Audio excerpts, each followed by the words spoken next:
Olá, tudo bem? Estamos aqui no UrbsCast, mais uma vez aqui com uma personalidade incrível. A Lara Brenner veio aqui falar pra gente, junto com a Ana hoje aqui, né, Ana? A gente vai descobrir muito dessa pessoa, como que ela veio para esse mercado de comunicação, como que são as dicas práticas para um corretor de imóveis, principalmente aquele que está iniciando no mercado, ou aquele que é até mais experiente, mas que precisa de aprimorar as suas técnicas de comunicar-se bem. E é isso aí. Bem-vinda aqui, viu, Ana? Obrigada. Fiquei muito feliz pelo convite. Obrigada. Um prazer. E aí, vamos lá. Vamos saber de onde que ela é. Que você... Vamos lá. Você é daqui mesmo? Como que comunicação iniciou na sua vida? Conta um pouco pra gente dessa... Meu pai é professor de língua portuguesa. E ele esteve em sala de aula durante 42 anos. Então, é um baita de um professor de língua portuguesa. Só que depois ele fez letras, depois ele se graduou em Direito.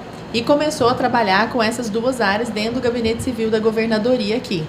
A gente, assim, como eu fui criada nesse ambiente, né, de língua portuguesa e tudo mais, eu achava que aquilo era normal, assim, eu achava que aquele tipo de jeito de ver a vida, de relação com a palavra, de correção gramatical, era a regra, sabe? Com o passar do tempo, fui percebendo que não.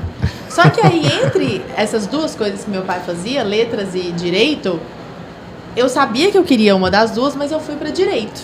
Inclusive por influência dele próprio, porque ele tinha aquele pensamento, hoje em dia não tem mais tanto isso, mas antigamente o pessoal falava que passar em concurso, né? Sim. Porque é uma coisa que trazia estabilidade, segurança, e eu fui pro direito. Só que lá dentro do direito, a maior debilidade que eu encontrei foi em língua portuguesa.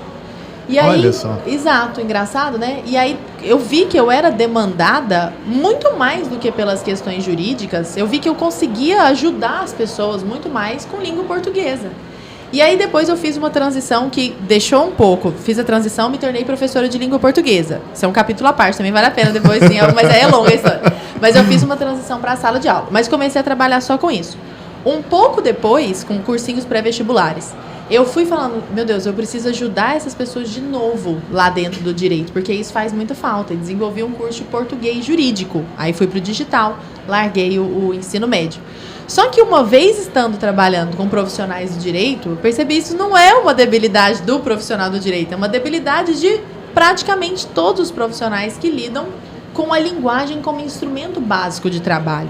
Então, a linguagem é instrumento do profissional de vendas, é instrumento do profissional do direito, é instrumento dessa pessoa que tem como função de recursos humanos, empresa de maneira geral, CEOs, esse pessoal tem que estar atento à questão da comunicação.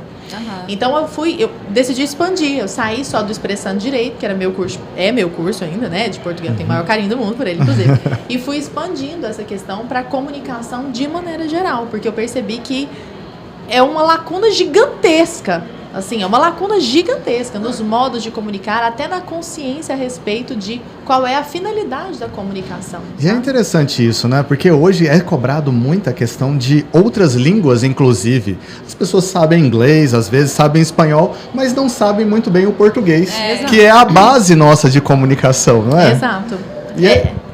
O que eu achei, assim, acho muito legal, que acho que você tem uma pegada meio da filosofia, né, que vem lá desde trás, inclusive para falar de comunicação, de literatura. Conta pra gente um pouquinho como que a gente pode associar isso mais pro mercado de venda, sabe? Por que da importância de ter, assim, você falou muito da questão do pensar, do porquê que eu tô aqui, e como que a gente atribui isso à linguagem, aos profissionais se acabarem se comunicando de maneira melhor.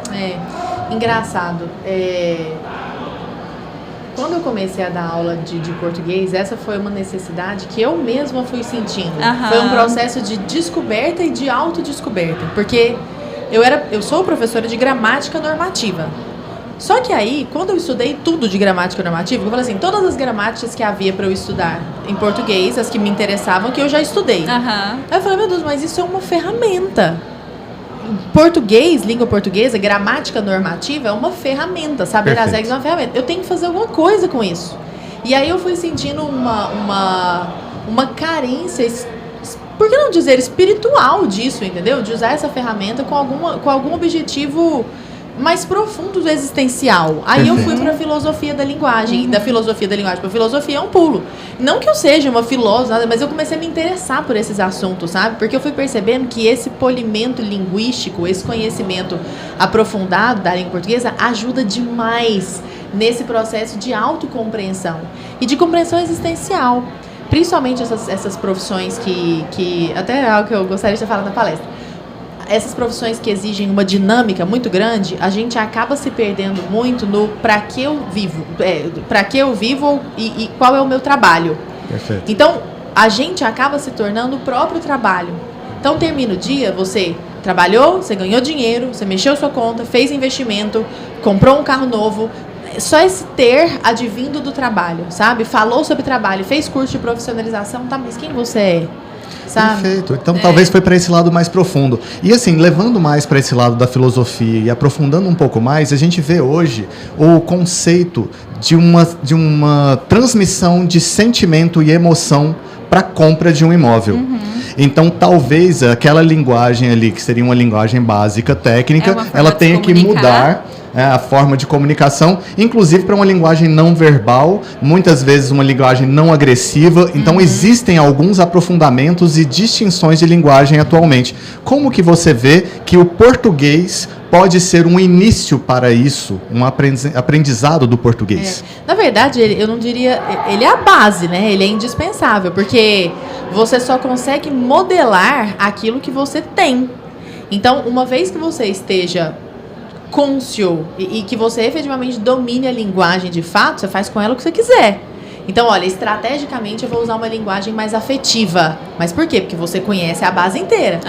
Agora, o difícil é, a pessoa só usa uma linguagem afetiva porque ela só sabe usar aquela. Na hora que ela precisa de uma pegada mais racional, por exemplo, para um cliente mais... Agora trazendo para a prática, né? Sim. Para aquele cliente que é da planilha.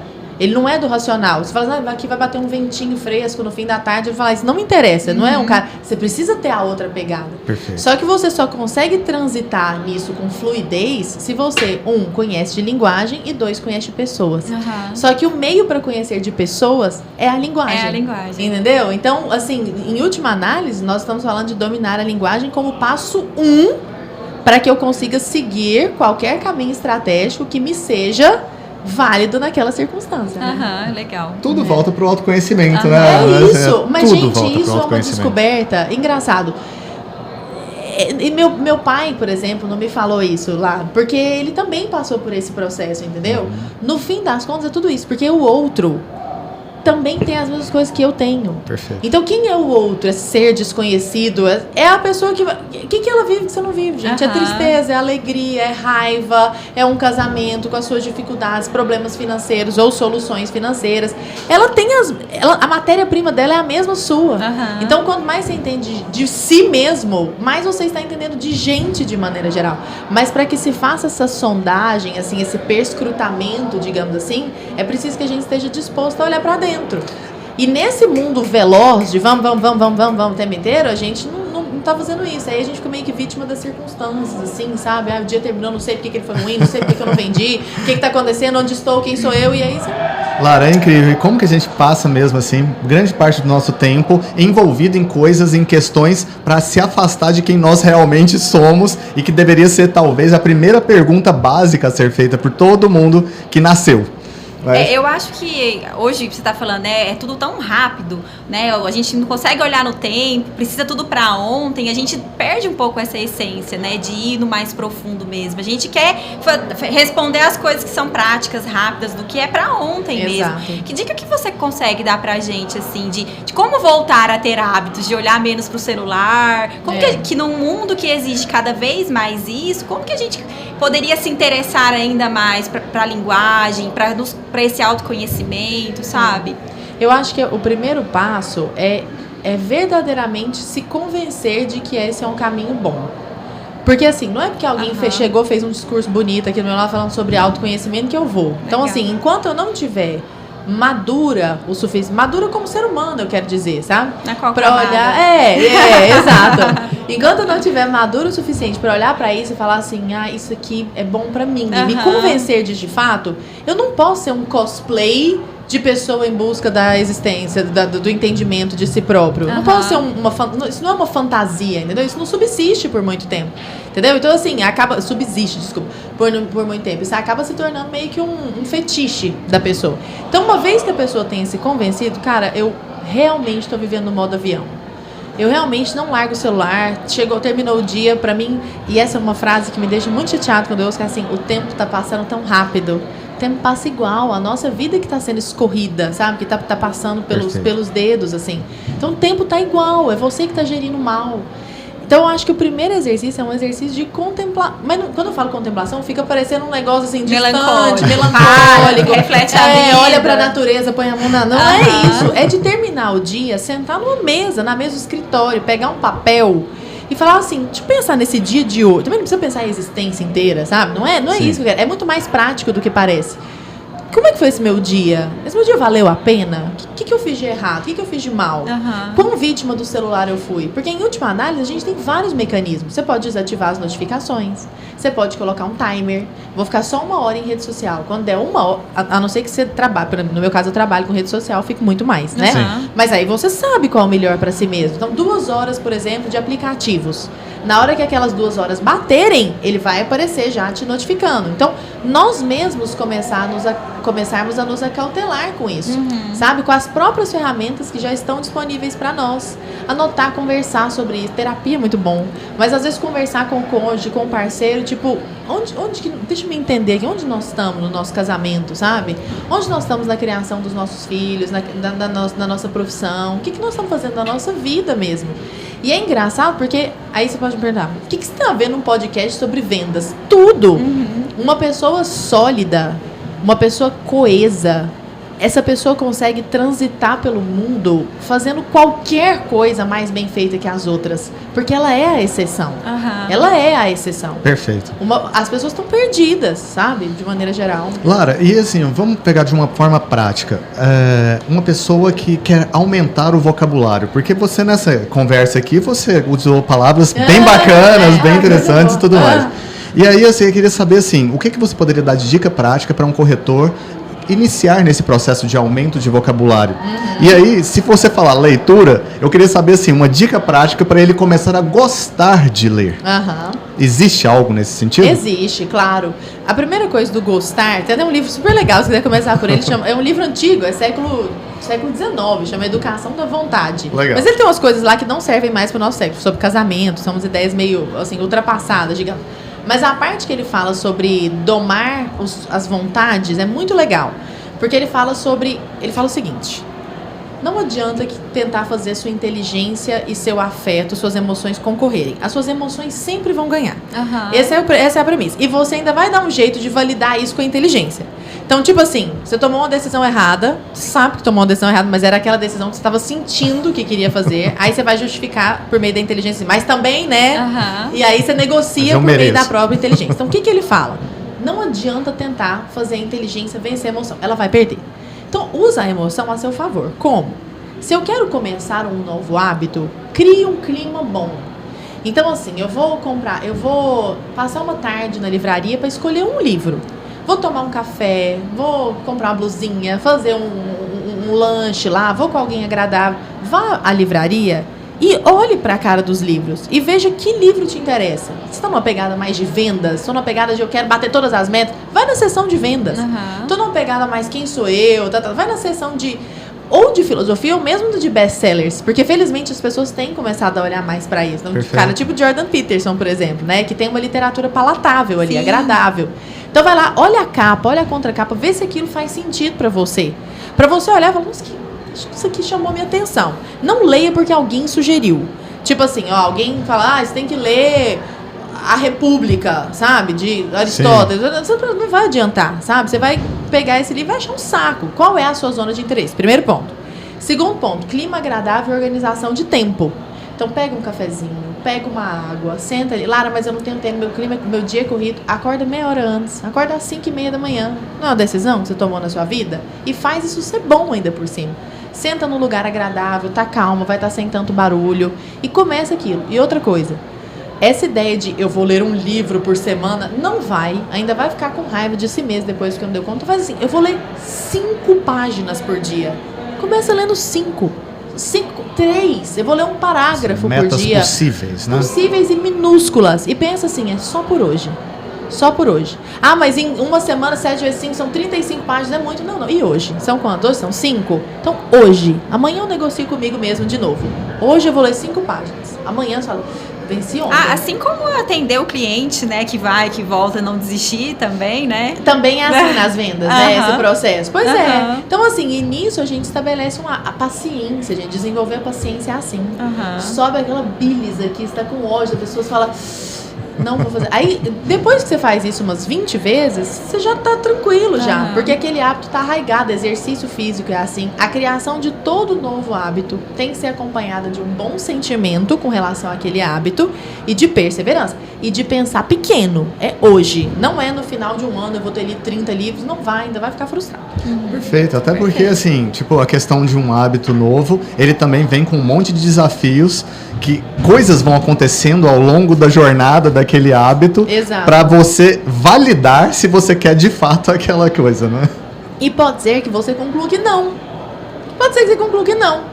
Por exemplo, sei lá, começou a fazer... Uma academia ou uma dieta com muita obstinação. Por fim, você, nossa, está chato na minha vida. Não quero também todo dia. Pode ser 3 vezes por semana. Tá bom.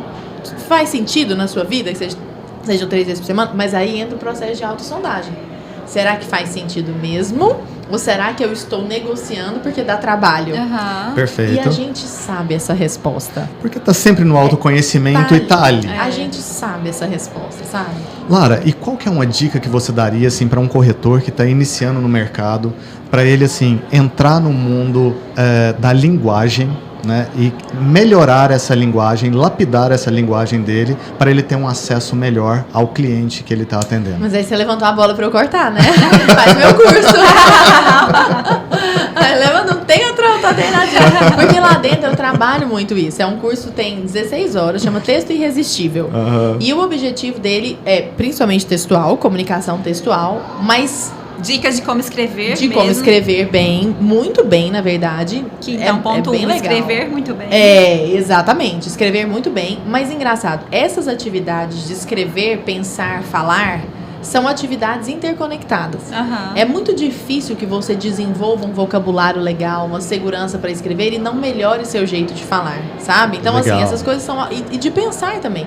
Então, essas coisas estão muito interconectadas. Lá dentro do curso, não é isso é importante dizer, não é um curso de regrinhas, assim, tipo, vou vomitar 30 regrinhas aqui pra você. Não, é um curso de pensar a linguagem e trabalhar com as regras. A gente trabalha com tudo, regras de concordância, de regência, tem a parte enjoada, isso aqui é decoreba. Mas não é adulto é assim, a gente sabe que tem que fazer coisas que não é tão agradável. Então, essa parte aqui é decoreba. Essa parte aqui, se você entender, tipo crase, você não erra nunca mais.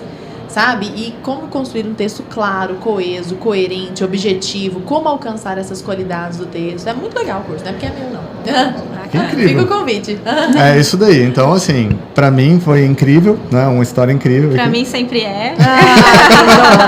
E gratidão por você ter, assim, compartilhado aqui com a gente. Com certeza essas dicas do autoconhecimento e a gente conseguindo traduzir cada vez mais esses nossos sentimentos com a linguagem e com um vocabulário melhor que nós podemos perceber, pode ser que seja o caminho para excelentes vendas, pode ser que seja um caminho para o coração dos clientes e para conseguir traduzir essa emoção que nós estamos trazendo para o imóvel, para o nosso mercado atual. Exatamente, não tenho dúvida de que esse é o caminho. Eu agradeço também, eu acho que o início para a profissionalização do time, né, para o desenvolvimento, eu acho que começa por aqui.